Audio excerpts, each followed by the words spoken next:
इस लेक्चर में हम जिस 2022 का प्रॉब्लम सॉल्व करेंगे। पहला जो क्वेश्चन था for a system of a unit mass the dynamical variable follow the relation x dot square k x not square plus x naught dot square minus k x square where x is the position at the time t and x naught is the initial position, the force acting on the system. So इसका जो option होगा ये option correct होगा। Now इसको हम अब करेंगे। सो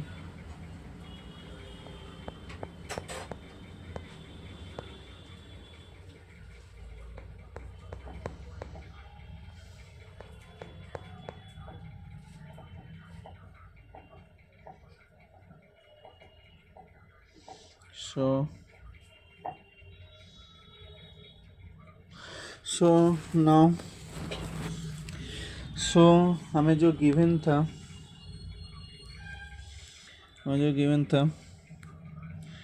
x dot square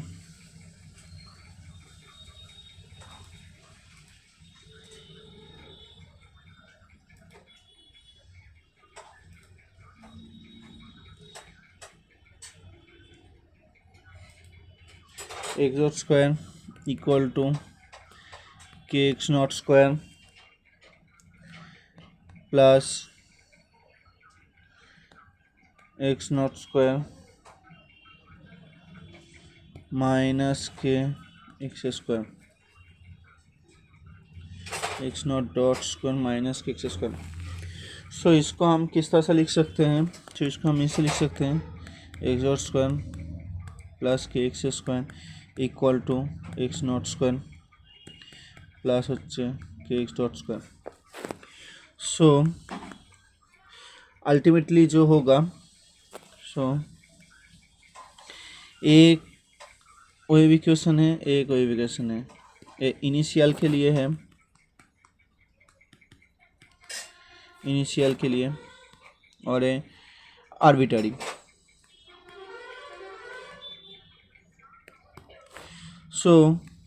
हम जो लिख सकते हैं x dot square minus x not square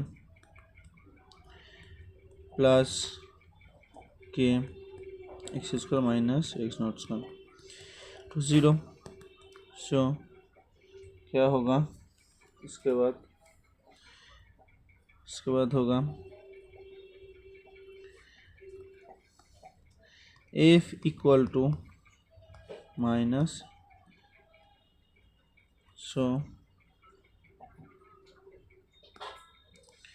लिख सकते हैं।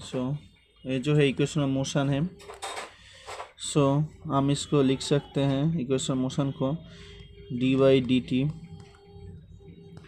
Del L by del x dot minus del L पर del x equal to zero होगा। इस तरह से हम लैग्रेंजियन को निकल सकते हैं, और उसके बाद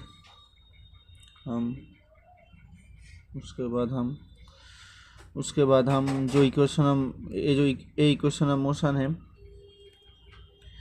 इक्वेशन ऑफ मोशन से हम Lagrangian equal to T minus B होती है, उससे हम क्या निकलते हैं इक्वेशन ऑफ मोशन निकलते हैं। इक्वेशन ऑफ मोशन गिवन है, उससे हम लैग्रेंजियन निकालेंगे, और उसके बाद हम पाएंगे F equal to minus k x.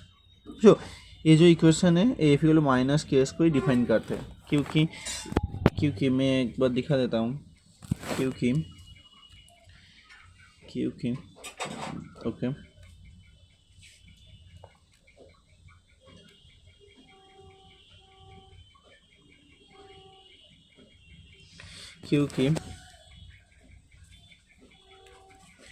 क्योंकि देखिए F equal to minus k x m x double dot equal to minus k x.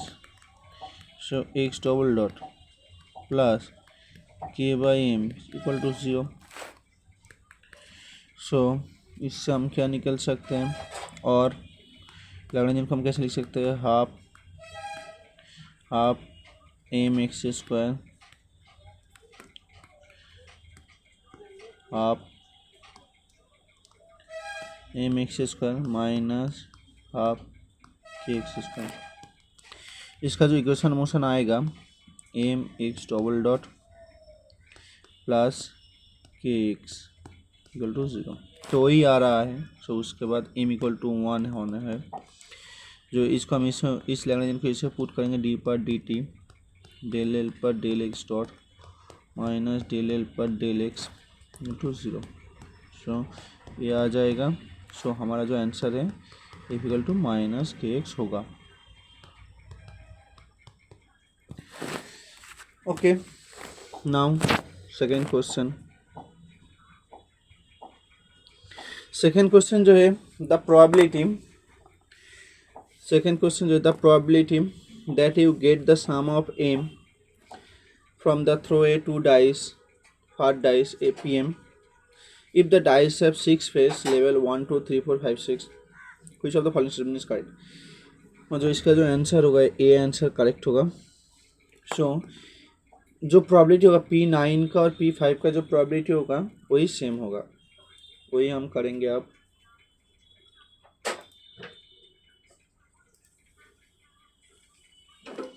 सो हम सैंपल स्पेस निकालेंगे। सो P9 का जो होगा सम ऑफ द P9, इसका जो होगा 4 5 सम करने के बाद 9 आएगा, 5 4 सम करने पर 9 आएगा, 6 3 सम करने पर 9 आएगा, 3 6 सम करने पर 9 आएगा पहले डाइस में।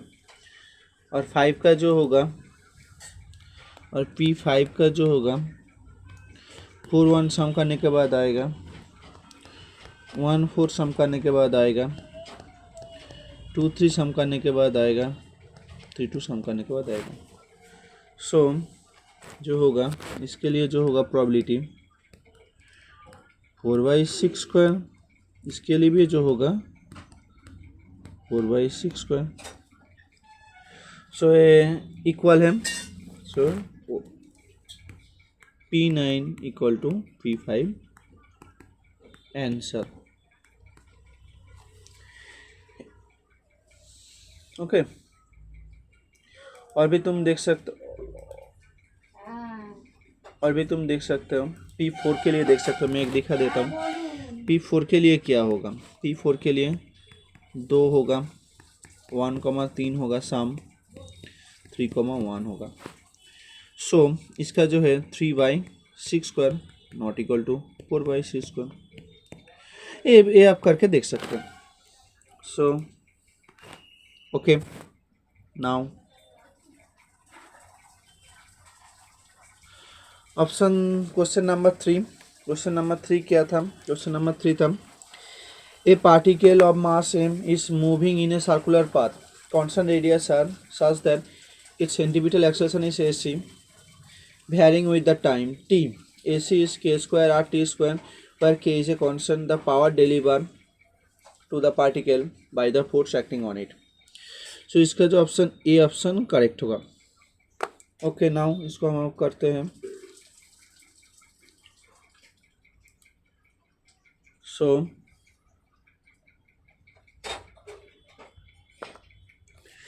AC क्या है? AC क्या है?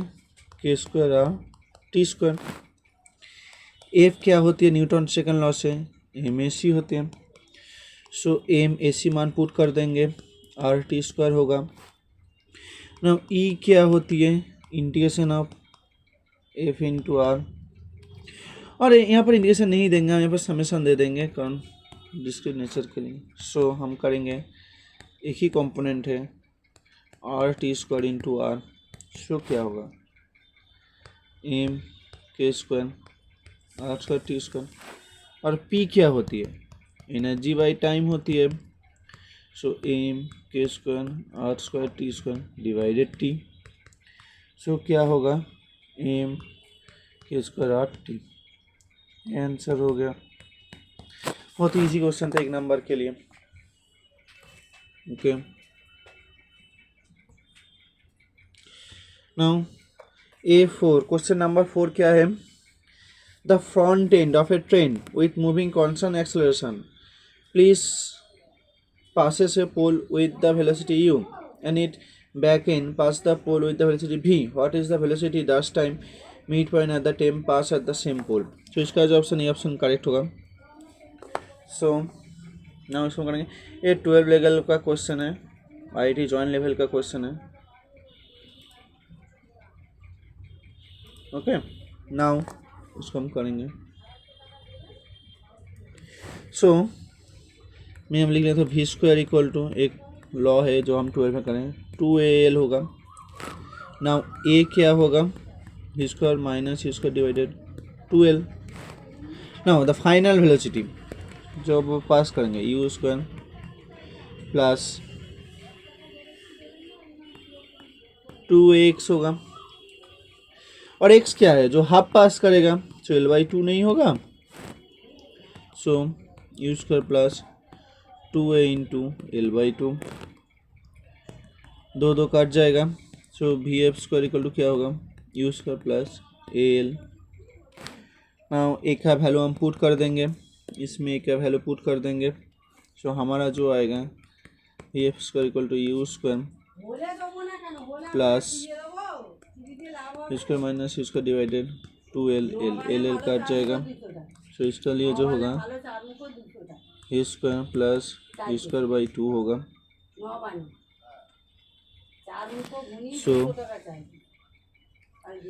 So V F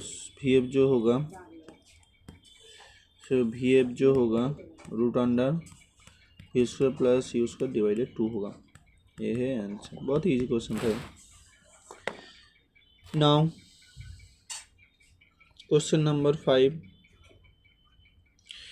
Question number 5. A system with two energy level in the thermal equilibrium with a heat reservoir at the temperature 600 Kelvin. The energy gap between the level 0.1 electron volt. Let P the probability that the system in the higher energy level, which of the following statement is correct? 1 electron volt is given है, जो given है 11,600 Kelvin. So इसका जो option इसका ये option correct होगा. सो हम क्या करेंगे, हम अप्रॉक्सीमेट प्रोबेबिलिटी निकालेंगे. अप्रॉक्सीमेट प्रोबेबिलिटी जो हम निकालेंगे उसके बाद ये आ जाएगा.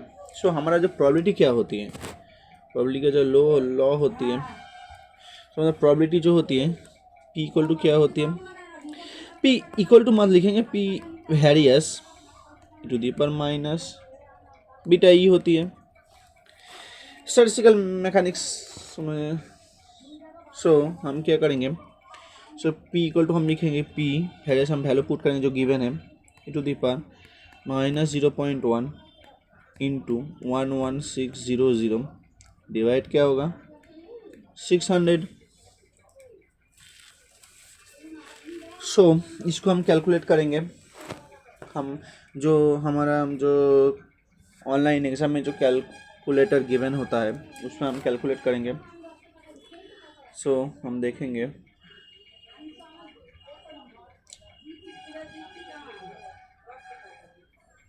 okay. So P वेरियस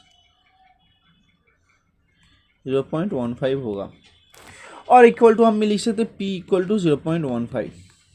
एक हो गया. नाउ हमारा एक P निकल के आया 0.15 P हमारा निकल के आया. सो हम ऑप्शन को देखेंगे 0.15 रेंज किस में पड़ता है, 0.15 रेंज किस में पड़ता है वो हम देखेंगे.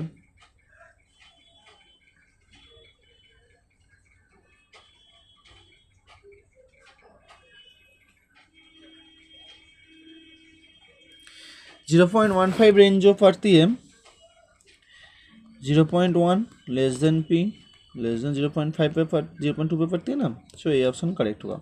ये है आंसर. ओके नाउ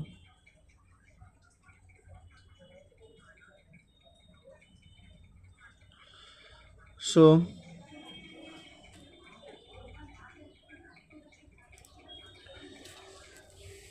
A6 ये जो क्वेश्चन है, if mean and standard deviation of a energy distribution of an equilibrium system vary with the temperature T nu T alpha respectively. जो स्टैंडर्ड मीन डिविएशन होती है टी न्यू होती है, जो standard deviation होती है वो होती है टी अल्फा, टेम्परेचर वेरी कर रहे हैं. तो न्यू एंड अल्फा का जो रिलेशन क्या होगा, इसका जो ऑप्शन होगा ये ऑप्शन करेक्ट होगा. सो इसको हम करेंगे. नाउ सो मीन डेविएशन जो होती है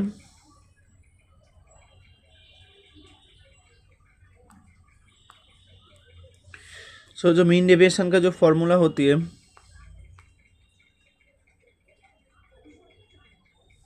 ओके जो मीन डेविएशन का जो फॉर्मूला होती है जो हम लिखेंगे.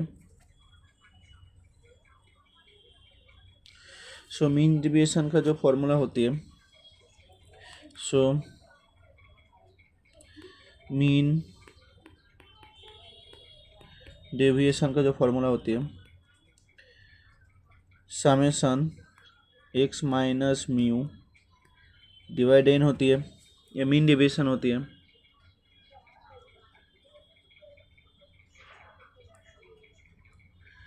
ये आपका मीन डेविएशन होती है.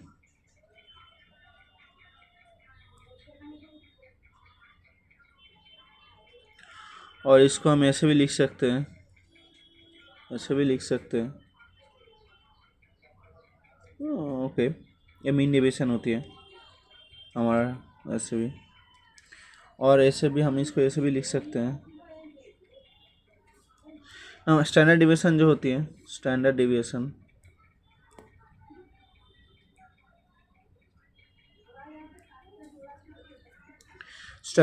जो होती है स्टैंडर्ड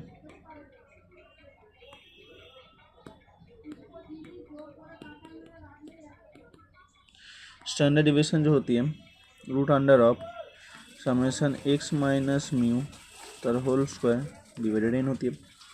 स्टैंडर्ड डेविएशन ये होती है. सो हम इसको हम करेंगे. सो यहाँ पर एक टेम्परेचर पुट करेंगे. सो यहाँ पर जो बोला था, क्या बोला था, हमारा जो क्वेश्चन था वो गिवन था. ओके क्वेश्चन जो था जो टेम्परेचर के लिए एनर्जी डेविएट कर रहा है, जो रिलेशन होती है ये होती है टेम्परेचर के लिए जो एनर्जी डेविएट कर रहा है. सो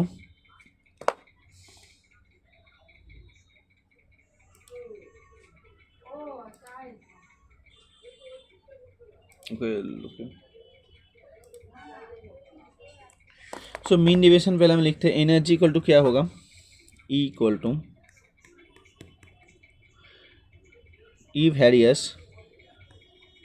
टी होगा. और इसके लिए जो क्या होगा ये है mean standard various root under T square होगा. रूट अंडर टी स्क्वायर होगा. टी स्क्वायर जो इसको हम और डिटेल्स में लिख देते हैं. रुकिए एक जना. इसका जो होगा something various T minus mu और ये जो होगा T minus mu whole square root under ये होती है. नाउ एक क्या है various to the power alpha, एक होती है various to the power nu. Simple है.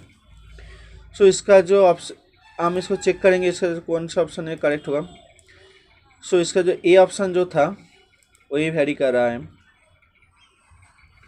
जो ये ऑप्शन था वही वेरी कर रहा है. तो ये ऑप्शन जो होगा जो ऑप्शन था हमारा इसको हम ऑप्शन में इसको जो वैल्यू हमारा निकल के आए उसको हम सभी वैल्यू में पुट कर देंगे. सभी ऑप्शन में पुट करने के बाद हमारा आ जाएगा. सभी ऑप्शन में एक एक करके पुट करेंगे. सो हमारा ए ऑप्शन करेक्ट आएगा. करेक्ट होगा. करेक्ट ये ऑप्शन करेक्ट होगा. इसका जो वैल्यू है हम एक एक करके पुट करेंगे तो हमारा ऑप्शन आ जाएगा. So question number 7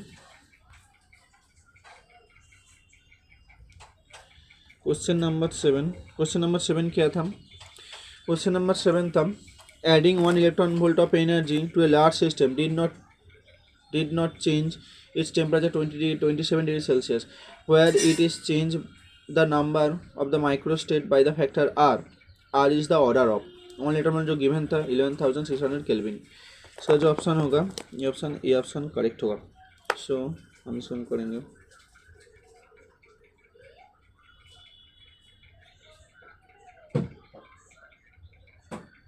okay, now n1 divided n2 क्या होती है? e to the power minus beta e1 divided to the power minus beta e2. Now 1/r जो होती है इक्वल टू होते हैं. सो n2 equal to r n1 होगा. सो 1/r जो होगा e to the power minus beta e1 minus e2 होगा. सो r जो होगा तो बीटा डेल्टा ई होगा. सो r क्या होगा e to the power 11,600 divided 300. So r approximately जो हमारा आएगा 10 टू द पावर 17. ये होगा आंसर. ओके, ये भी बहुत इजी क्वेश्चन था. लिख देता हूँ n2 equal to r n1. Okay, now 8 number जो क्वेश्चन था, एक क्वेश्चन जो था the ratio of the specific heat of a electron in a headed copper wire at the two temperature 200 Celsius and 100 Celsius is. इसका जो option होगा ये option correct होगा. सो इसका हम करेंगे. सो हमारा जो होती है सीबी का जो रिलेशन होती है सीबी का क्या होती है? CB equal to AT plus B T cube होते हैं. सो लो टेम्परेचर, सो जब टेम्परेचर वेरियस टी होगा तो इसको हम करेंगे CV1 divided CV2 equal to क्या होगा T1 डिवाइडेड T2. इसको हम करेंगे 200 प्लस 273 डिवाइडेड 100 प्लस 273. इसको हम करेंगे. सो ये जो हमारा रेशियो जब आएगा, जब हम कंप्यूटर का कैलकुलेटर में पुट करेंगे 1.27. ये हो गया आंसर. बहुत ईजी क्वेश्चन था, ये भी बहुत ईजी क्वेश्चन था. सो क्वेश्चन नंबर 9 को हम देखेंगे. क्वेश्चन नंबर 9 को हम देखेंगे. सो क्वेश्चन नंबर 9 क्या था? क्वेश्चन नंबर 9 था ए conducting sphere of a radius r is placed in a uniform electric field E naught directed along the plus z axis. The electric potential for the outsider is given by V out equal to minus E naught 1 minus r by r whole cube r cos theta, where r is a distance from the center and theta is the polar angle. The charge density of the surface of a sphere is. इसका जो option होगा ये option correct होगा. सो इसको हम करेंगे. आप अब हम करेंगे.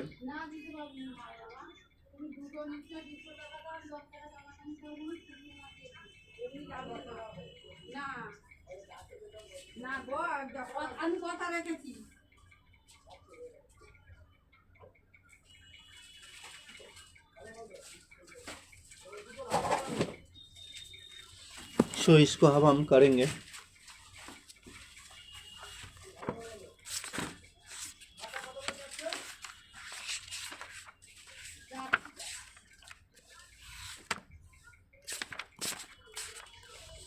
तो इसको हम करेंगे. ये क्या होगा? सो स्फीरिकल पोलर कोऑर्डिनेट में सो हमें लैप्लासियन को लिख लेते हैं. लैप्लासियन को अब हम लिख लेते हैं. लैप्लासियन क्या होती है? सम स्केलर की लैप्लासियन भी क्या होती है? कर्वीलिनियर कोऑर्डिनेट से 1/H1 H2 H3 डेल पर del Q1 H2 H3 divided H1 del V by del Q1 plus del पर del Q2 H3 H1 divided H2 del phi by del Q2 plus del per del Q3 H1 H2 H3 del phi पर del Q3 ये होती है। सो इसको हम और H1 H2 क्या होती है? H1 होती है H1 H2 H3 1 R sine theta ये होती है। इसको हम पुट करेंगे। इसको जो कंपोनेंट है ऐसा माने रेडियल कंपोनेंट और आर कंपोनेंट के लिए भी एक दाल है।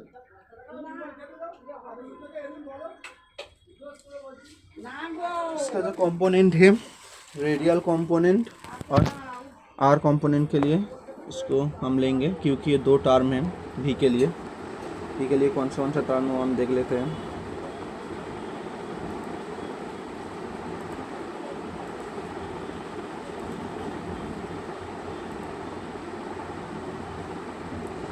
ओके एक मिनट रुकिए।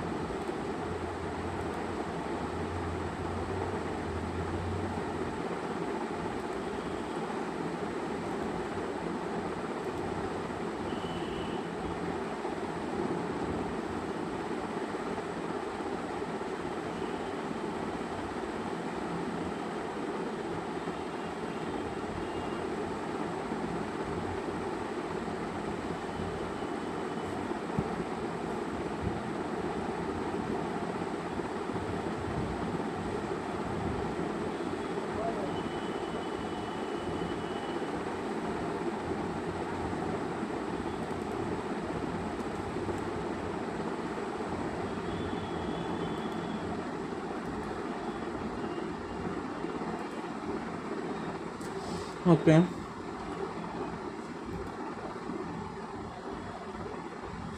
A9 जो क्वेश्चन था। सो इसका जो भी आउट क्या था, भी आउटपुट क्या था, भी आउट क्या था minus E not 1 minus R by R उसका whole cube R cos theta ये था। सो हम दो कंपोनेंट को लेंगे। दो कंपोनेंट को लेने के बाद सो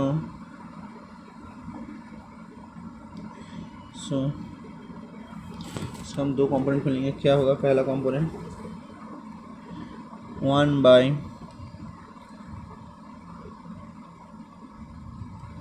सो हम लिखेंगे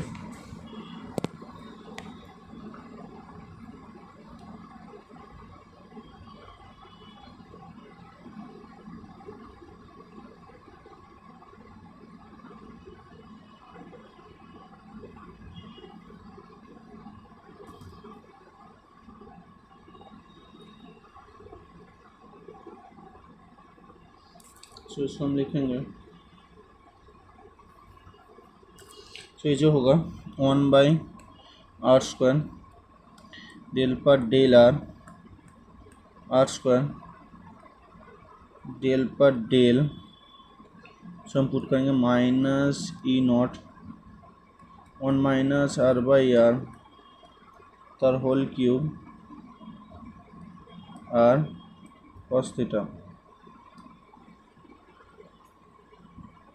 plus 1 by R square sine theta del पर del theta sine theta del पर डेल थीटा डेल पर del minus E not 1 minus R by R उसका whole cube R cos theta. Phi component तो नहीं होगा, ये तो ज़ीरो होगा फाई कंपोनेंट के लिए। चलो इसको हम अब डेरिवेटिव करेंगे आर इक्वल टू आर पे। इसको जब हम डेरिवेटिव करेंगे तो हमारा इसको आप करके देख सकते हैं। सिंपल डेरिवेटिव है पार्ट बाय पार्ट। यहाँ पर ये तो ध्रुवक हो जाएगा, कांस्टेंट हो जाएगा, यहाँ पर ये कांस्टेंट हो जाएगा। तो इसको जब हम करेंगे तो हमारा जो आएगा लैप्लासियन जो आएगा, लैप्लासियन भी जो आएगा वो आएगा +3 ई नॉट कॉस थीटा आएगा। सो रो जो आएगा epsilon not a plus n b minus, अरे माइनस साइन पर आएगा, नहीं अल्टीमेटली प्लस हो जाएगा। सो एप्सिलॉन नॉट, सो हमारा जो होगा 3 E0 epsilon not cos theta. Okay, ये हो गया आंसर। नाउ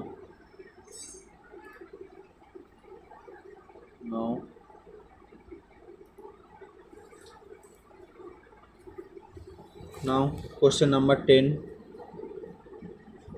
क्वेश्चन नंबर 10 क्या था? क्वेश्चन नंबर 10 था, a point charge Q is keep D distance of the infinite conducting plane, what is the energy store in the configuration. So इसका जो option होगा ये ऑप्शन करेक्ट होगा। सो इसको हम करेंगे आप। सो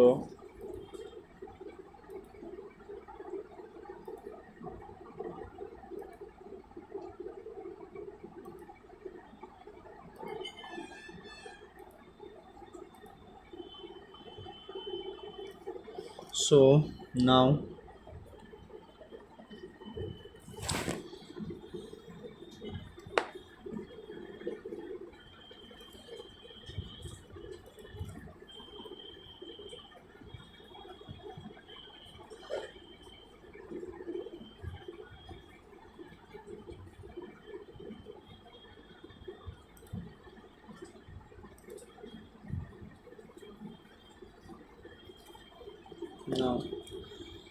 सो ये जो होगा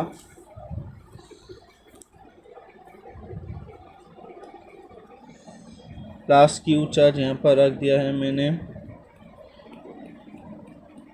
और ये ग्राउंड कर दिया मैंने, ए माइनस क्यू हो गया। सो इसका जो डिस्टेंस है ए 2D होगा। सो इक्वल टू क्या होगा? 1/4πε0 Q into minus Q divided 2D। So एक दोनों है, एक के लिए कंट्रीब्यूट करेगा, सो हाफ जो कर देंगे, मल्टीप्लाई कर देंगे, तो क्या होगा 1/4πε0 माइनस क्यू का डिवाइडेड 4D होगा। हो गया आंसर, बहुत ईजी क्वेश्चन था। जो एक के लिए जो कंट्रीब्यूट होगा तो इसके लिए हाफ फैक्टर आएगा। ओके, नाउ क्वेश्चन नंबर 11 के लिए जो तो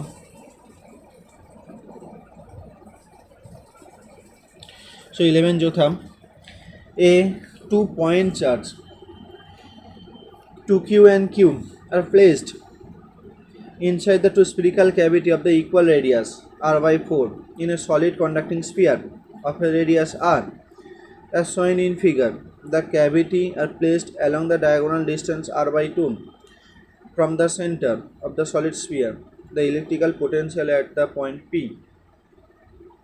3r/2 distance away, the center along the same diagonal is given by। सो ये डायग्राम गिवन है, तो इसका जो ऑप्शन होगा ये ऑप्शन करेक्ट होगा। सो कैसे आया वो भी हम देखेंगे। सो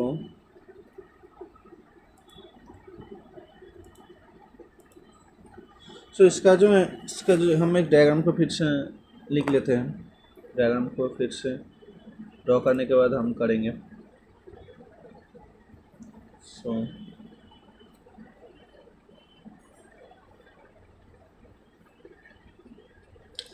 सो डायग्राम क्या था? डायग्राम कुछ इस तरह से था। यहाँ पर एक पी पॉइंट है,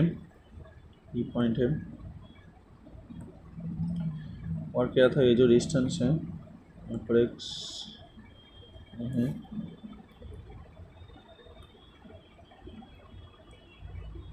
यहाँ पर एक 2Q है, ये क्या है r/2, और ये जो सेंटर से जो ये डिस्टेंस है ये है r/2। यहाँ पर जो डिस्टेंस है ये 3r/2। So now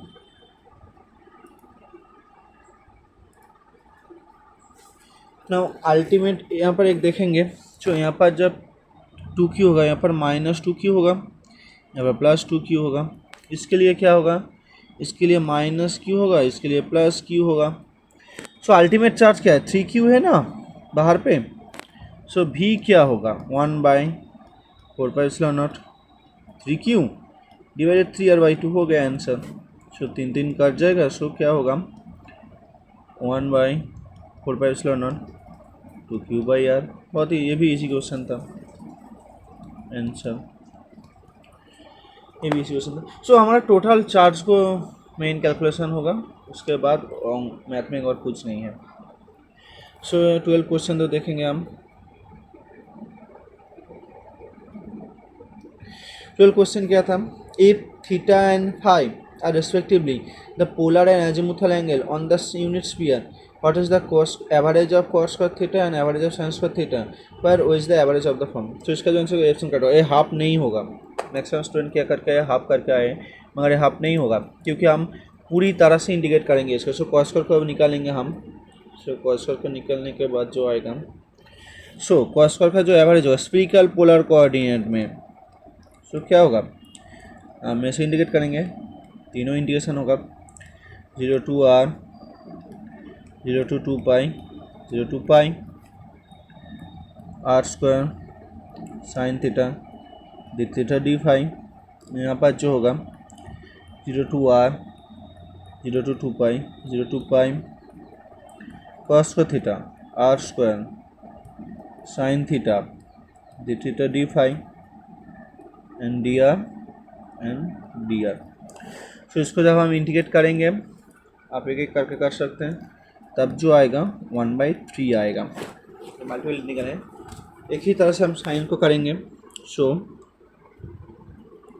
sine square theta average, so हमारा जो आएगा 0 to r, 0 to 2π, 0 to π, sine square theta r square sine square theta D theta D phi D R,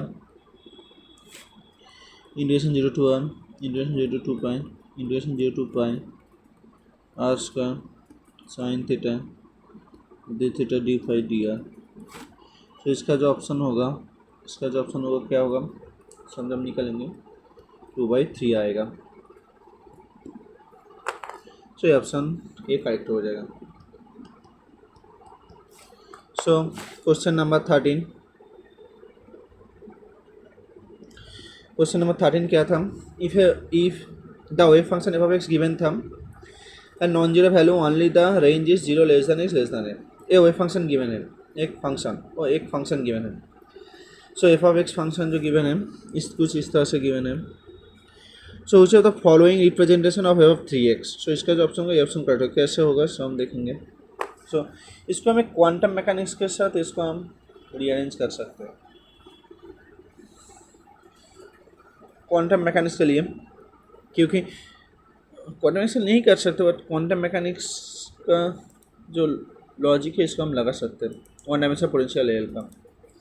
so क्या होती है उसको हम देखते हैं। सो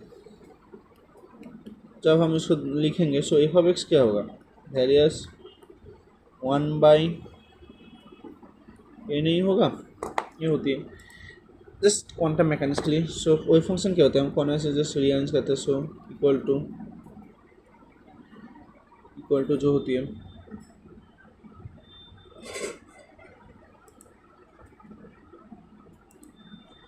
सो एफ ऑफ 3x क्या होगा, 1/3x होगा, 1/x 3x होगा। सो इसको जब हम रीअरेंज करें, सो एफ ऑफ 3a क्या होगा, 1/3 होगा। बस इसको हम 1/a करेंगे, तो एक करने के बाद किस तरह से करेंगे। सो वेरियस 3 इंटू a/3 करेंगे, 3 काट जाएगा, तभी तो होगा ना, तभी तो वेरियस 1/a होगा ना। सो a/3 पे इसका सिमट जाएगा वेव फंक्शन, तो ये जो a/3 पे a हो जाएगा। ये भी इजी क्वेश्चन था। सो a/3 पे ही होगा, शिफ्ट कट जाएगा, क्योंकि टोटल वेव फंक्शन क्या होती है, एफ स्टार क्या होती है, F X F of star of X equal to 1 होती है. So now question number 14. Question number 14 कहता है consider a complex function F of Z equal to 1/6z³ plus 3z² plus 2z plus 1. What is the sum of the residues at the pole at its pole. तो इसका जो option है ये option correct होगा. सो ये भी बहुत easy question था. सो इसको हम रीअरेंज करेंगे. सो पहले हम लिख लेते हैं रीअरेंज कर लेते हैं. सो इसको हम रीअरेंज कर लेते हैं. रीअरेंज कैसे करेंगे वही हम देख लेते हैं. सो 6z³ plus 3z² plus 2z plus 1.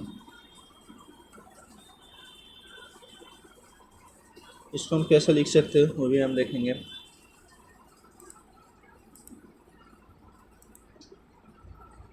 इसको हम 3 जैसे कॉमन लेंगे z प्लस 1 होगा. इसको हम z प्लस 1 लिख देंगे प्लस 1 होगा.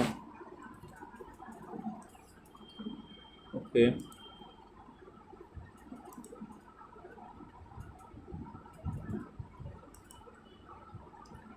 z प्लस 1 होगा.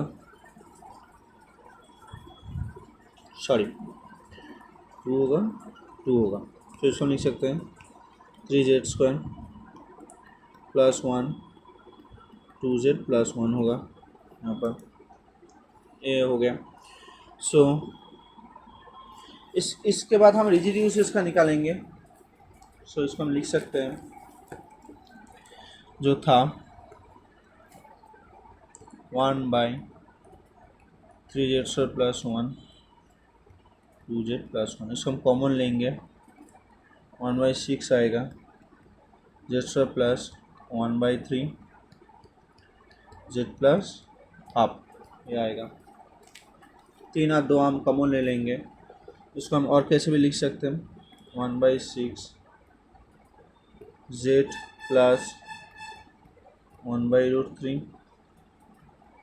ब्रेक आई होगा z minus i/√3 z plus half ये होगा. इसको अब हम रीअरेंज करेंगे. इसको हम रेजिड्यूस निकालेंगे. रेजिड्यूस निकालना बहुत इजी होती है. रेजिड्यूस का लॉग हम पुट कर देंगे. रेजिड्यूस जो होते हैं तो रेजिड्यूस जो होती है limit z tends to minus half उस पर रेजिड्यूस निकालेंगे. सो क्या होगा 6 into z plus i/√3 z minus i/√3 होगा. सो हम पुट कर देंगे. सो जब हम पुट करेंगे तो क्या आएगा 2/7 आएगा. और क्या निकालेंगे limit z tends to i/√3. So ये जो आएगा 1/6 z प्लस i/√3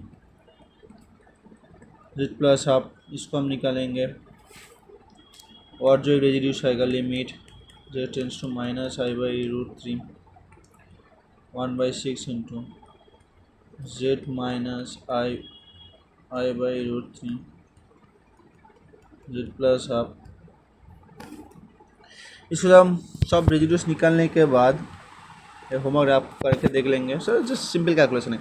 निकालेंगे और अल्टीमेट सम करेंगे जब इसको जब सम करेंगे तो 0 आएगा. हो गया. बहुत ही इजी क्वेश्चन था. तो सिंपल अलजेब्रिक कैलकुलेशन है 11-12 का. प्रोसेस आपको पता होना चाहिए तब तो कैलकुलेशन तो हो ही जाएगा. So question number 15. Question number 15 क्या था. क्वेश्चन नंबर 15 था consider a complex number z equal to x plus i y where do all the zeros of the cos z lie. cos z का जो zero होगा वो कहाँ पे lie करेगा. सो इसका जो ऑप्शन होगा on the y equal to 0 line पे लाई करेगा. सो कैसे होगा यही हम करेंगे. Okay now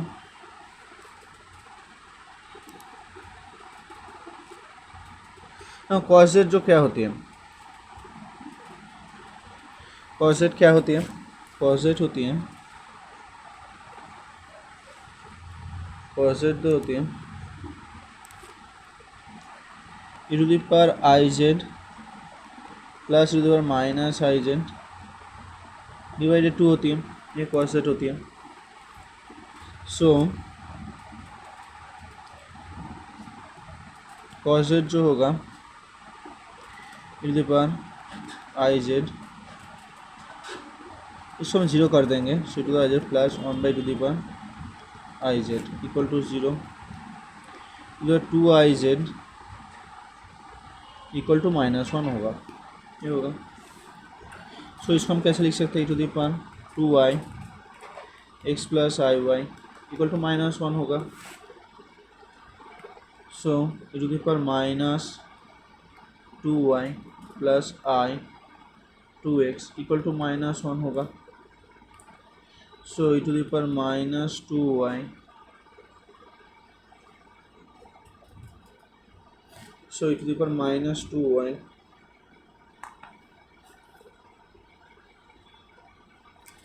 into e to the power 2ix equal to -1 होगा। ना रियल एंड इमेजिनरी कंपोनेंट को हम रीअरेंज करेंगे, रियल एंड इमेजिनरी कंपोनेंट को हम रीअरेंज करेंगे। सो क्या होगा, सो इसको हम कैसे लिख सकते हैं, इधर -2y कॉस ऑफ 2x -1 होगा। सो इसका हम कैसे निकल सकते हैं, ये कब होगा, जब y इक्वल टू 0 होगा।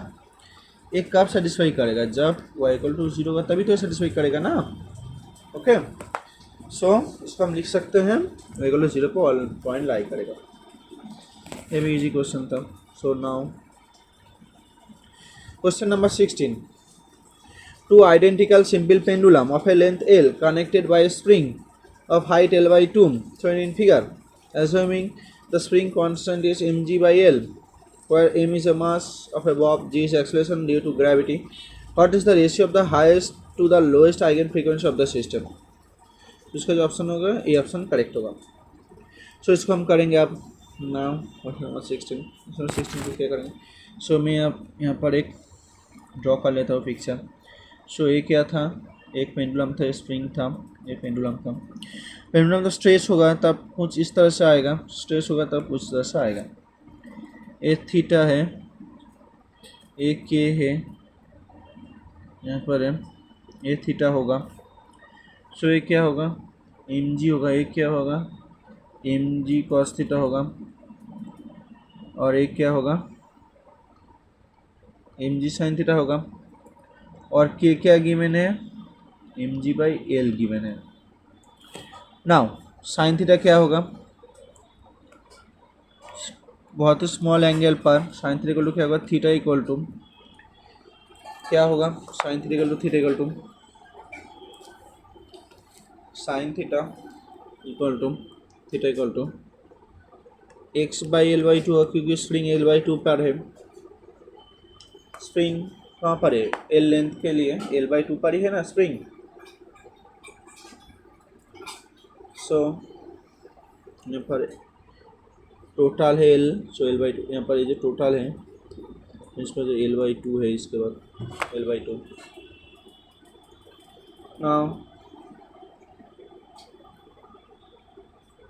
नाउ एक्स क्या होगा, एक्स क्या होगा L by two into theta होगा। सो 2x क्या होगा, एल थीटा होगा ना, 2x एल थीटा होगा।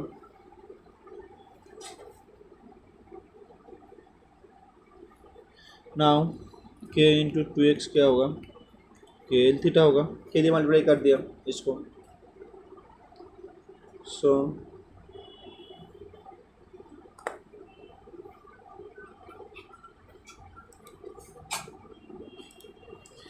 टाउ क्या होगा, जब इस पे जब टॉर्क लगेगा तो टाउ क्या होगा, सम कर लेता हूँ। टाउ क्या होगा, टाउ जो होगा माइनस ऑफ जो टॉर्क क्रिएट होगा एम जी L sine theta plus k L होगा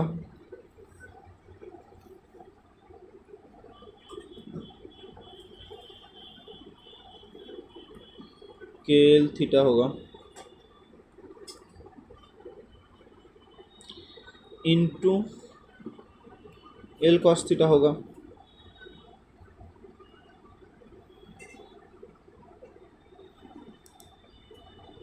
एल कॉस थीटा होगा।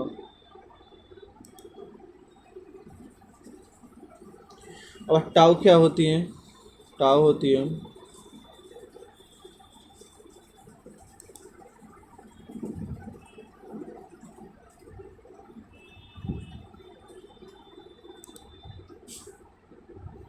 सो टाउ क्या होगा -2m जी एल थीटा होगा स्मॉल वैल्यू पर। टाउ क्या होती है? आई अल्फा होती है equal to -2m g L theta होगा। नाउ अल्फा क्या होगा? अल्फा जो होती है थीटा डॉट प्लस क्या होगा 2m g L by I theta होगा इक्वल टू 0 होगा। सो ओमेगा क्या होगा? Under 2m g L by I होगा। आई है मोमेंट ऑफ इनर्शिया है, आई जो होती है मोमेंट ऑफ इनर्शिया होती है। सो ओमेगा वेरियस क्या होगा? ओमेगा वेरियस √2 होगा। नाउ ओमेगा वेरियस तो एक आंसर आ गया। नाउ सेकेंड पार्ट को हम करेंगे।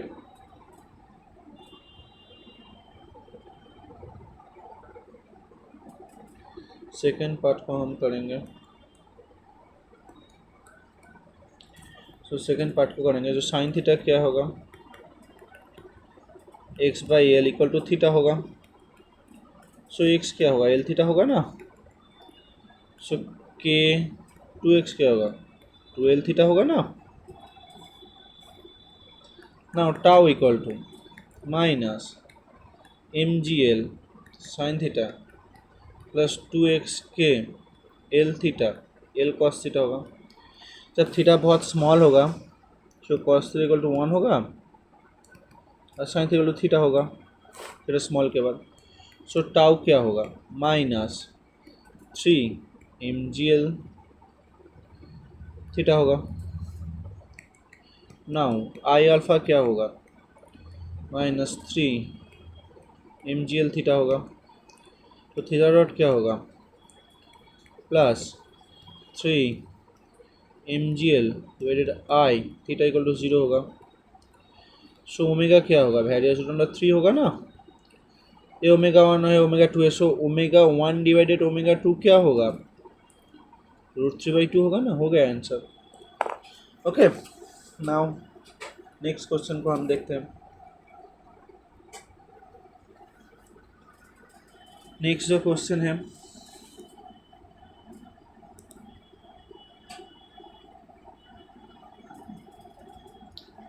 नेक्स्ट क्वेश्चन को हम देखेंगे 17 नंबर क्वेश्चन।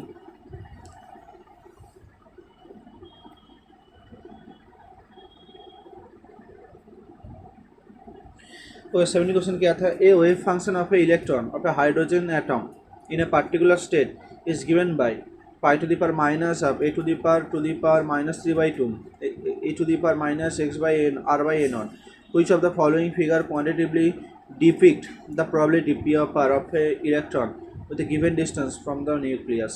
ओके इसका जो ऑप्शन होगा ए ऑप्शन करेक्ट होगा। ये जो ग्राफ होगा मैक्सिमम जो ठीक करके आया जस्ट में सो ये ठीक करके मगर ये नहीं होगा।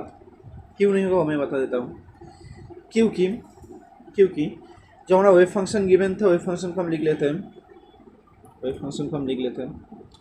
सो वेव फंक्शन क्या था? साइकिल टू क्या था? Pi to the power -12 A to the power -3/2 to the power -r/a0। Probability क्या होती है? प्रोबेबिलिटी जो होती है प्रोबेबिलिटी डेंसिटी को हम निकालेंगे। प्रोबेबिलिटी डेंसिटी क्या होती है? Probability into volume.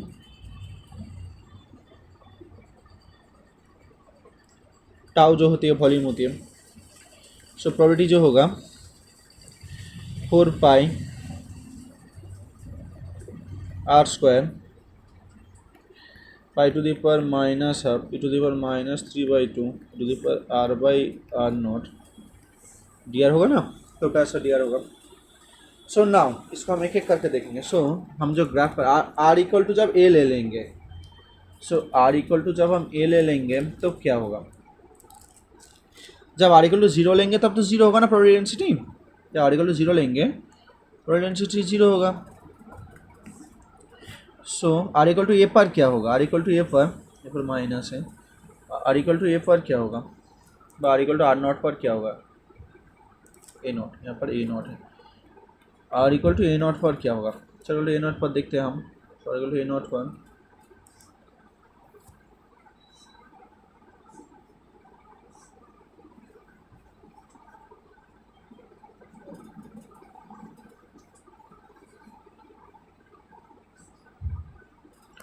Are equal to A not पर तो क्या होगा, 4 pi A not square pi to the power minus half A to the power, এখানে ए है यहाँ पर minus 3/2 E to the power minus 1 D R. तो यहाँ होगा एक ध्रुवक क्वांटिटी आ रही है।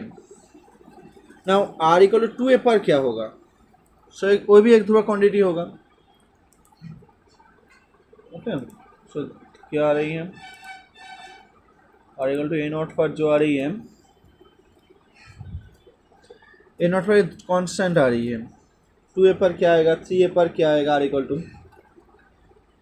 सो हम एक एक पुट करके देखेंगे। सो हम 2a पर पुट कर, एक ध्रुवक क्वांटिटी है। ओके, 2a पर पुट करके देखते हैं। सो 2a पर क्या आएगा, 2a पर क्या आएगा, सो 2a पर आएगा रो इक्वल क्या आएगा 4 पाई 2a नॉट उसका whole square pi to the पर minus half A to the पर माइनस 3/2 टू दी पर माइनस आर बाई, सॉरी ये पर जो होगा आर का 2a नॉट पुट करेंगे तो क्या होगा 2a not divided A not cut जाएगा, क्या होगा डी आर होगा। सो नाउ यही इसका मेन लॉजिक है। सो इसका जो R equal to R not equal to A पर जो आएगा उसके बाद 2 होल स्क्वायर आया ए टू दी पर 2 आया, ए अप्रॉक्सीमेटली तो कैंसिल आउट हो जाएगा ना। अल्टीमेटली क्या होगा, ए रो होगा जो R equal to A not पर निकल के आया है, सो कॉन्स्टेंट होगा ना जो R equal to 2a not, ऐसे ये होगा। सो अल्टीमेटली जो हमारा ग्राफ होगा 0 से स्टार्ट होगा आर इक्वल ए नॉट पे, सो धीरे धीरे बढ़ेगा, उसके बाद धीरे धीरे बढ़ेगा, ज़्यादा नहीं बढ़ेगा, धीरे धीरे। सो ऑप्शन जो ए है ऑप्शन ए करेक्ट है। बहुत ही ईजी क्वेश्चन था। Now question number 18। Question number 18 क्या था, okay now a thin film surrounded by a air has a index of refraction 1.4. A region of the film appear bright blue, lambda equal to 400 nanometer, when white light incident perpendicular to the surface. The might be minimum thickness of the film. So option जो होगा D option correct होगा। सो जो option D option correct होगा। सो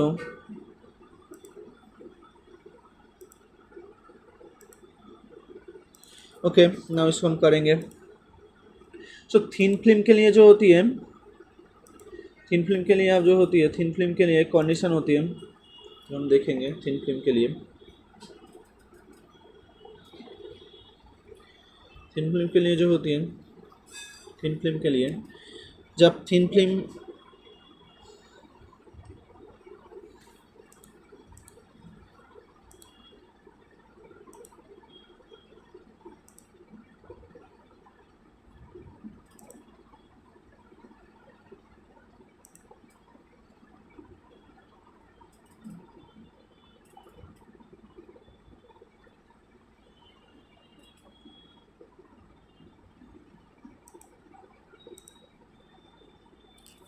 so thin film के लिए जो होती है, जब यहाँ पर रेयर मीडियम, ये है डेंसर, यहाँ पर एक पड़ती है, यहाँ पर जाती है, उसके बाद रिफ्रैक्टेड होने के बाद यहाँ पर जाती है। सो जब रेयर से डेंसर मीडियम में पड़ती है तो क्या होती है फेज डिफरेंस, रेयर से डेंसर मीडियम फेज डिफरेंस होती है डेल्टा इक्वल टू 0 होती है। यहाँ पर रेयर है, सो डेंसर से रेयर जब होती है फेज डिफरेंस क्या होती है, जब डेंसर जब पाई होती है इसके बाद 0 होती है। ओके, जब एक शब्द दे देते हैं ए रेयर ए डेंसर, ए इसके भी डेंसर, उसके बाद भी डेंसर, सो यहाँ पर निकालेंगे, यहाँ पर आएगा, यहाँ पर भी पाई होगा, यहाँ पर भी पाई होगा। सो कम डेंसर से बेसी डेंसर पे जब होगा तब वहाँ पर पाई होगा, रेयर से डेंसर जब पाई होगा। ओके, मैंने यहाँ पर N2 है, এটা N3 है, सो N3 greater than N2 greater than N1, ये कंडीशन है। ओके, नाउ इसको हम ही करेंगे, तो फेज डिफरेंस इसके लिए काफ़ी इंपॉर्टेंट है। सो यहाँ पर जो हो रही है फेज डिफरेंस, मैं इसको कंडीशन में लिख देता हूँ, जब फेज डिफरेंस जब अल्टीमेटली पाई होगा, अल्टीमेट डेल्टा फेज डिफरेंस जब पाई होगा तो हम क्या लेंगे, जब पाई होगा तो आएगा, ओके, जब पाई होगा तो 2m + 1 λ/2 होगा ब्राइट फ्रिंज के लिए, और m लैम्डा होगा डार्क के लिए। डेल्टा जब फिर 0 होगा तो 2m + 1 λ/2 होगा, क्या होगा डार्क के लिए, m लैम्डा क्या होगा ब्राइट के लिए, m लैम्डा क्या होगा ब्राइट के लिए। ओके, सो यही हमें पता होना चाहिए, उसके बाद मैथ में और कुछ नहीं है। नाउ उसके बाद मैथ में और कुछ नहीं है, सो हम जो करेंगे,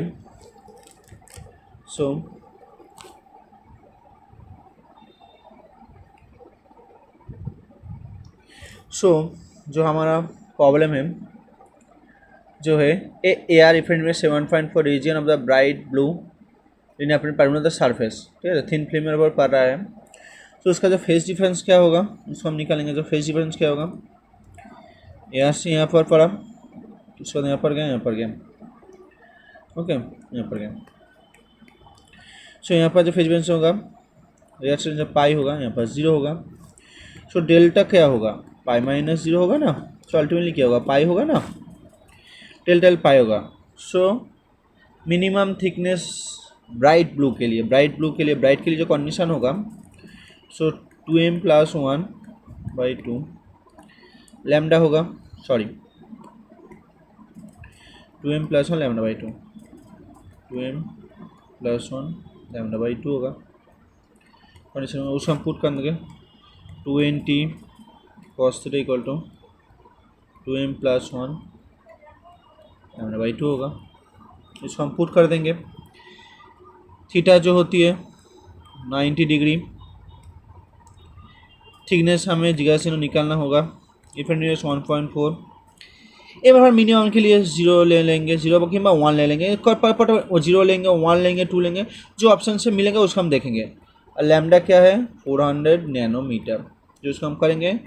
टी हमारा जो आएगा 70 नैनोमीटर आएगा। अब 0 लेंगे, 1 लेंगे, 2 लेंगे, 3 लेंगे, 4 लेंगे, 5 लेंगे, बार लिख के लिखेंगे, जो ऑप्शन के साथ मैचिंग खाएगा वही आपका ऑप्शन का आंसर होगा। बहुत ईजी क्वेश्चन था ये भी। Now question number 19। Question number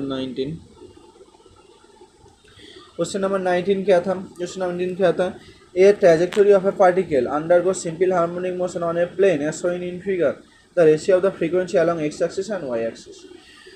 एक डायग्राम देख के आपको समझना पड़ेगा। इस ऑप्शन में ये ऑप्शन करेक्ट होगा। तो डायग्राम देख के आपको समझना पड़ेगा। डायग्राम कैसे देख के आपको समझना पड़ेगा, आपको जितनी बार नोट इसमें छेद कर रहा है वही आपको कैलकुलेट करना पड़ेगा। जो भी नोड इस पे छेद कर रहा है वही आपको कैलकुलेट करना पड़ेगा। सो एक्स एक्सिस एवं वाई एक्सिस का जो कर्व है तो कितनी बार इसको छेद कर रहा है, कितनी बार इसको क्रॉस कर रहा है, वही हमें दिखाना पड़ेगा। सो अब काउंट करके देखिए, एक्स एक्सिस के कितनी बार क्रॉस कर रहा है, एक्स एक्सिस का एक एक एक यहाँ पर एक है, एक दो तीन, तीन क्रॉस कर रहा है। वाई पे कितने क्रॉस कर रहे हैं तो हम देख लेंगे, एक दो तीन चार पाँच क्रॉस कर रहा है, तो रेशियो क्या होगा, 3/5 होगा ना। हो गया आंसर। बहुत ही ईजी क्वेश्चन है ये, आपको डायग्राम देखिए निकालना पड़ेगा। और जिन बार क्रॉस कर रहा है यहाँ आप सब क्रॉस को नहीं काउंट करेंगे, यहाँ पर एक रीजन पे यहाँ पर क्रॉस कर रहा है, यहाँ पर एक रीजन पे क्रॉस कर रहा है, यहाँ पर एक रीजन पे क्रॉस कर रहा है, यहाँ पर एक रीजन पे क्रॉस कर रहा है, यहाँ पर एक रीजन वाई एक्सिस में यहाँ पर एक रीजन पे क्रॉस कर रहा है, एक क्रॉस आप देखेंगे। ओके, तो इसका जो आंसर है आ गया। Now question number 20, question number 20 transistor का मैथ था। ट्रांजिस्टर मत ये बहुत ही ईजी क्वेश्चन था। ट्रांजिस्टर का क्या था, the base current of A first transistor following two identical silicon NPN को गिवन था। ट्रांजिस्टर बीटा वैल्यू जो गिवन था 100 क्लोजेस्ट टू, तो इसका जो ऑप्शन ये ऑप्शन करेक्ट होगा, 3.6 माइक्रो एम्पियर होगा। तो हम क्या करेंगे, आपको KVL निकालना पड़ेगा। KVL निकालने के बाद उसको लूप लगाने के बाद वो आपका काम हो जाएगा।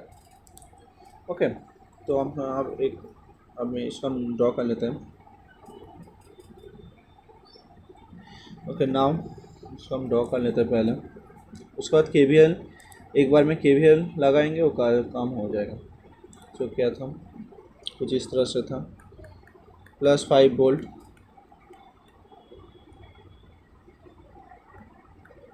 +10 वोल्ट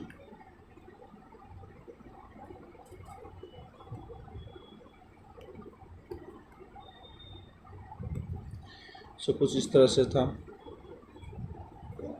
NPN ट्रांजिस्टर था, ये 100 ओम था, ये ग्राउंडेड था। नाउ ये क्या किया है, नाउ इसका हम करेंगे।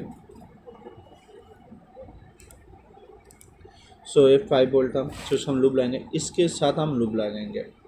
सो ये क्या है, सिलिकॉन 0.7 है, ये भी 0.7 है। VCE का वैल्यू ये VCE है। ओके, VCE लिख देता हूँ मैं, VCE।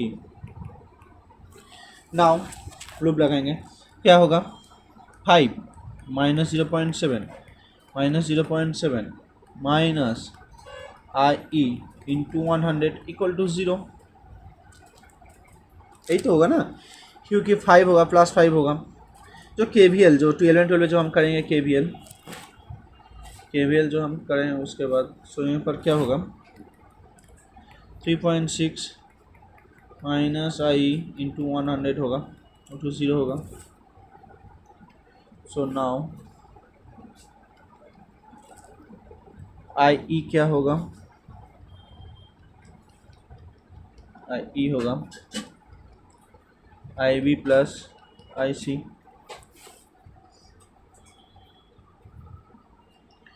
IE plus IC। सो IE क्या होगा, बीटा +1 IB होगा। नाउ IB क्या होगा, IE डिवाइडेड बीटा +1 होगा। तो इसको हम पुट कर देंगे। सो 3.6 डिवाइडेड 101 इंटू 100 होगा। सो क्या होगा, 3.6 माइक्रो एम्पियर होगा आंसर।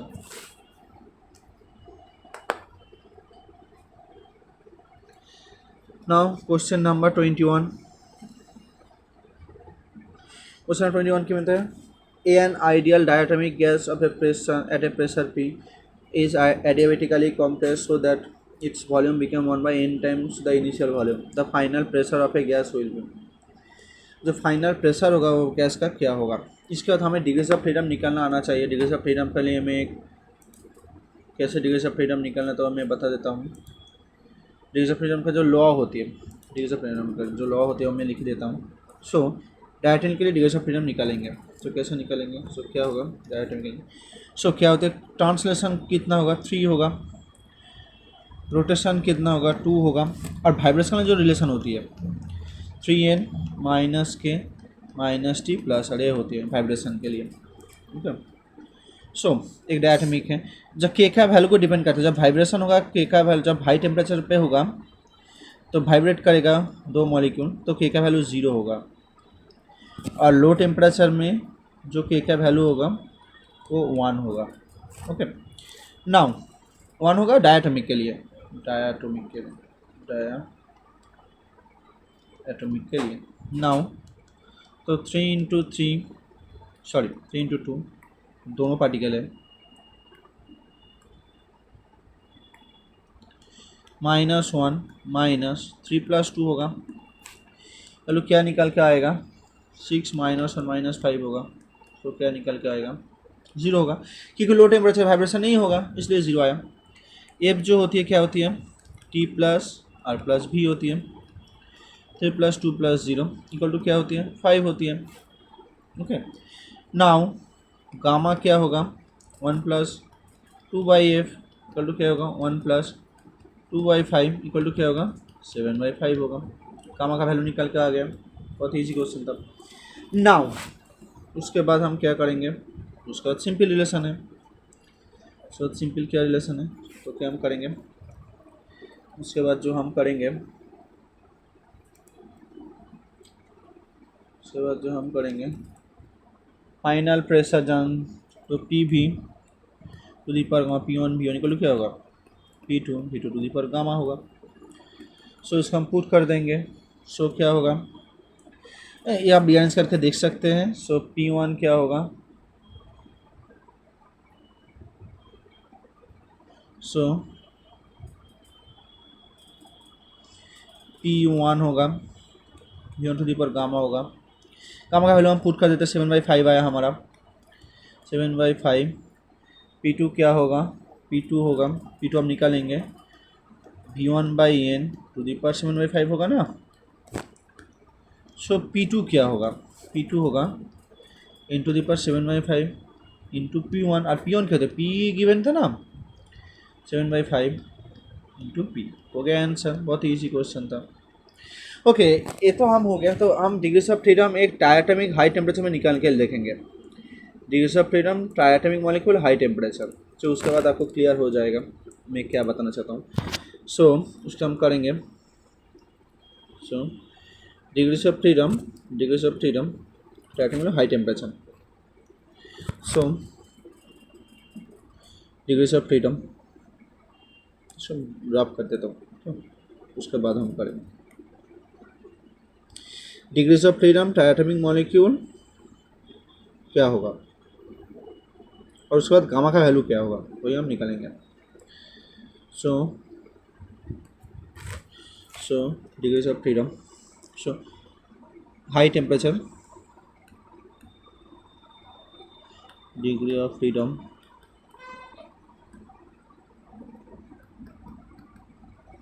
हाई टेम्परेचर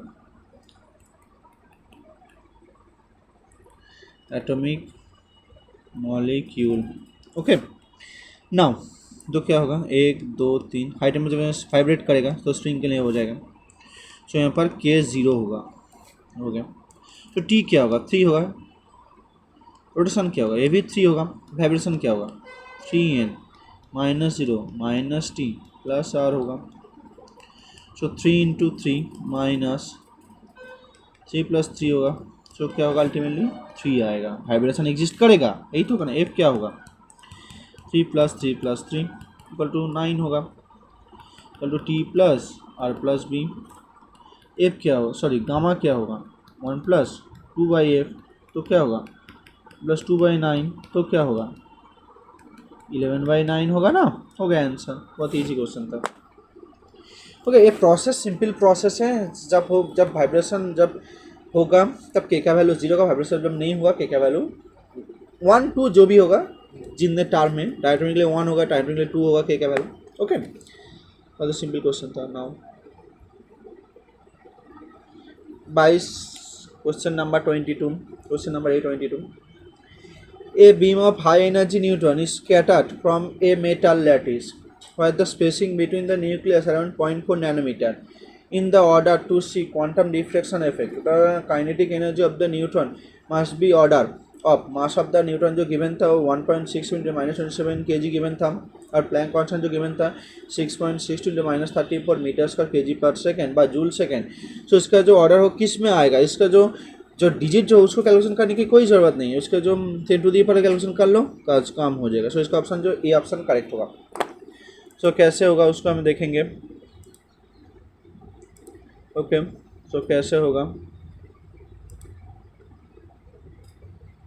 सो नाउ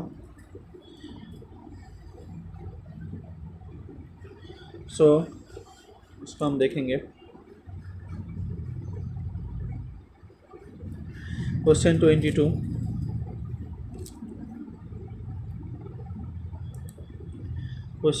क्वेश्चन बहुत ईजी है। So way of energy scatter by the metal white the spacing between the nucleus 7.4 quantum diffraction of the kinetic energy of the proton must be order of. ठीक है, quantum diffraction. सो हमारा क्या होती है, lambda की होती है h/√2m होती है। ओके, सो इसको जो हम करेंगे लैम्डा का क्या होगा h/√2m जब हाई एनर्जी न्यूट्रॉन। ओके, इसको रिलेटिव से नॉलेज से दोनों ही भाग सकते हैं। T प्लस m0c² होगा ना एनर्जी। सो इसको हम अप्रोक्सीमेट लो एनर्जी के लेकर, तो T क्या होगा h² डिवाइडेड 2m लैम्डा² होगा ना। सो क्या 10⁻34 उसका होल स्क्वायर डिवाइडेड -27 उसका होल स्क्वायर इंटू क्या होगा 10⁻⁹ उसका होल स्क्वायर। इसको जब हम करेंगे 10 जो कैलकुलेट करेंगे तो क्या आएगा 10⁻³ इलेक्ट्रॉन वोल्ट पे आएगा। -3 जूल सॉरी इलेक्ट्रॉन वोल्ट पे आएगा, क्योंकि इसके बाद इसको हम 1.6 इंटू 10⁻⁹ से डिवाइड करना पड़ेगा। ओके, तभी इलेक्ट्रॉन वोल्ट पे आएगा। और ये जूल पे आ रहा है ना, जूल पे आ रहा है, उसके बाद करने -19 से भाग करने का इसको करेंगे तो अल्टीमेटली जो क्या होगा 10⁻34 उसका होल स्क्वायर -19 इंटू 10⁻27 उसका होल स्क्वायर इंटू 10⁻⁹ उसका होल स्क्वायर, जो आएगा -3 इलेक्ट्रॉन वोल्ट पे आएगा, जो आएगा मिली इलेक्ट्रॉन वोल्ट। आंसर हो गया। बहुत ईजी क्वेश्चन था ये भी। Question number 23, question number 23। Question 23 क्या था, consider 8 electron confined in a one-dimensional box of D. What is the minimum total energy of the system? Allow the Pauli exclusion principle. इसका जो ऑप्शन है ये option correct होगा। ये भी बहुत ईजी क्वेश्चन था। सो वन डायमेंशनल बॉक्स के लिए हम लिखेंगे। सो वन डायमेंशनल बॉक्स के लिए क्या होगा, सो अल्टीमेटली जो हमारा होगा 8a।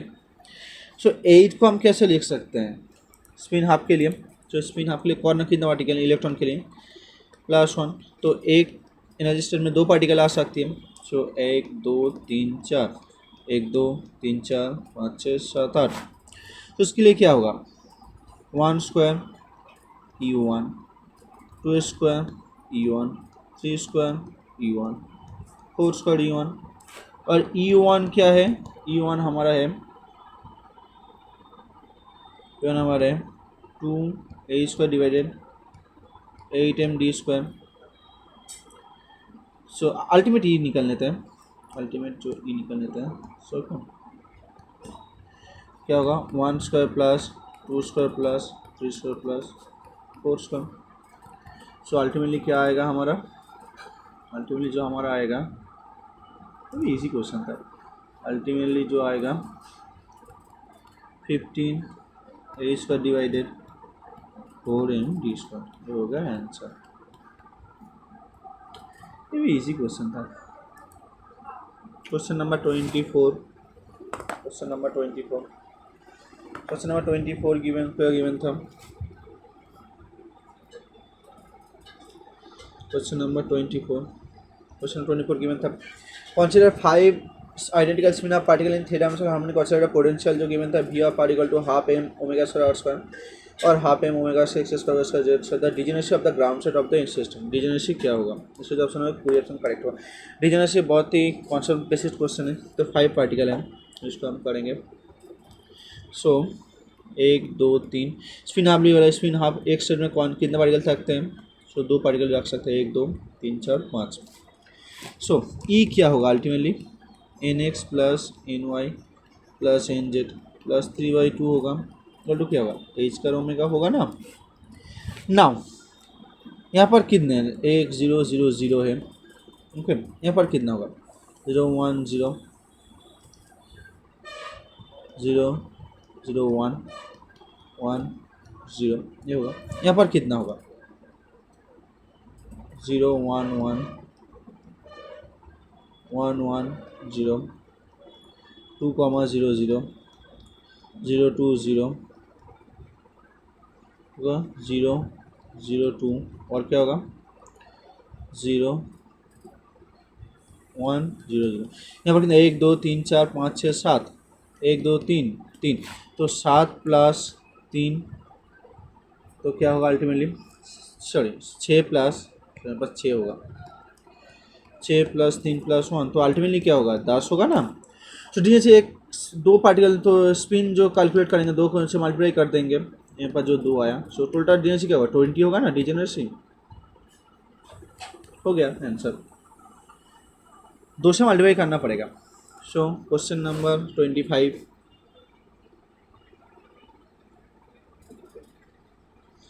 क्वेश्चन नंबर 25, तो क्वेश्चन नंबर 25 क्या था, a particle confined in infinite potential well of the form of given by v of x equal to 4 v naught x into 1 minus x, जो given था x less 0 less than is less than 1 is infinite otherwise the particle has energy greater than equal to v naught, which is the following form is the correct wave function। कौन सा person correct होगा, इसका जो option होगा ये option correct होगा।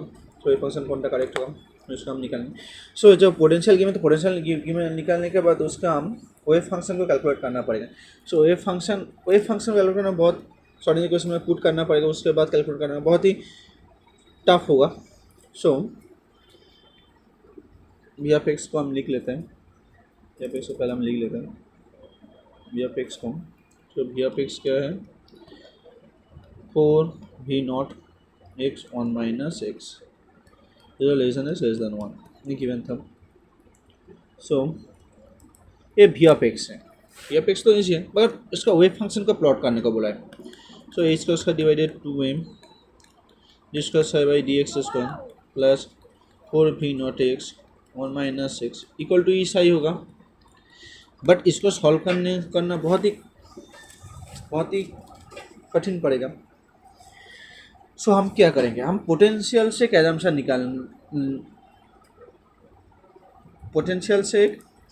निकालने का देखेंगे। तो पोटेंशियल कैसे निकालेंगे। सो जब v जब 0 होती है 0 लेस देन 1 जब होती है और infinite otherwise x less than 0 और x ग्रेटर देन 1 जब क्या होते हैं, तब वेव फंक्शन क्या होती है 0 ऑर्डर के लिए क्या होती है ऐसी होती है।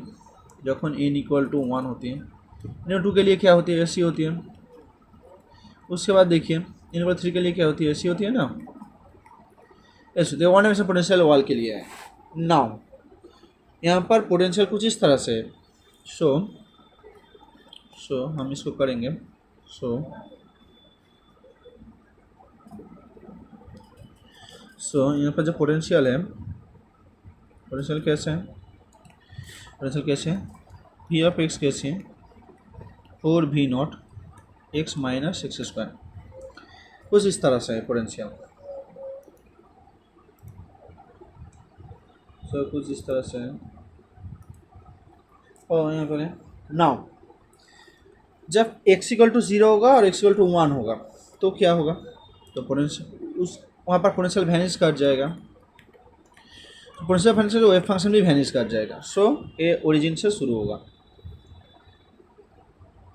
मतलब तो सभी ऑप्शन में गिवन था ना। जब पोटेंशियल जब हाफ होगा, हाफ होने के बाद क्या आएगा, we not.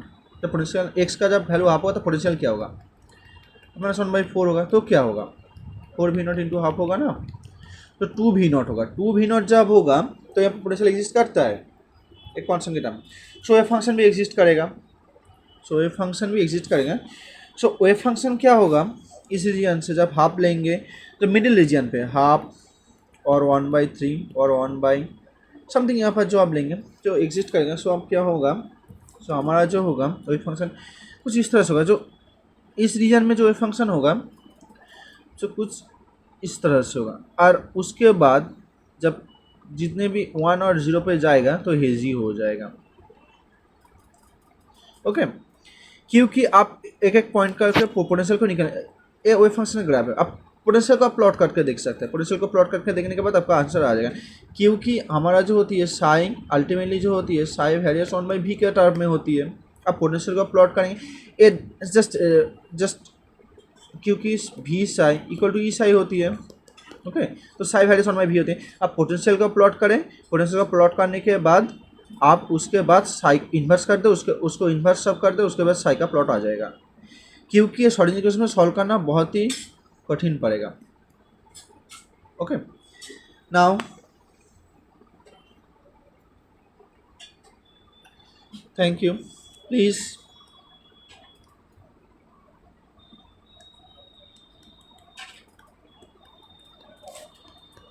Like,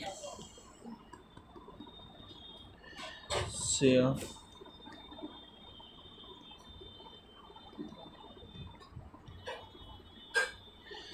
thank you.